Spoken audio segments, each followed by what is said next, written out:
I was employed in the insurance industry and was transferred to Geelong in that industry, not knowing that there were even botanic gardens in Geelong.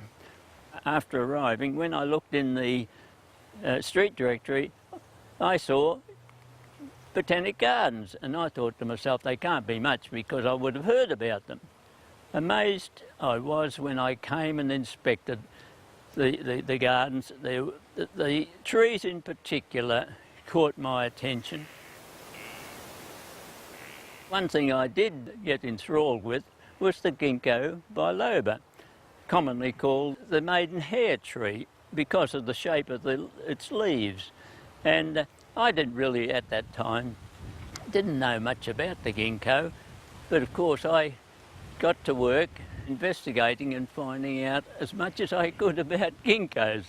And lo and behold, I learned that it was the ginkgo, its ancestors were around at the time of the dinosaurs. And that enthralled me to start with. This specimen was a seed in 1859, and it grew and it reached a stage where it started developing aerial roots. Why would it do that? I discovered that in China, also perhaps more in Japan, there are specimens to 1,000 to 2,000 years old that have aerial roots. Perhaps some just reaching the ground, but most of them just not quite reaching the ground. Why would ours have aerial roots so early in its life?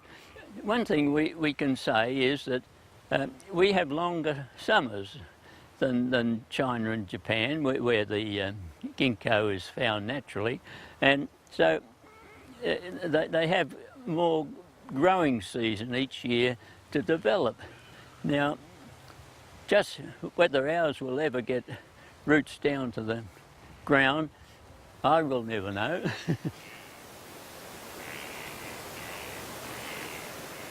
It is my fascination for history that enthralls me when I come into these gardens, and hardly a week passes without me being here to check up on all my, I call them friends. All the ginkgo, for example, is a special friend of mine.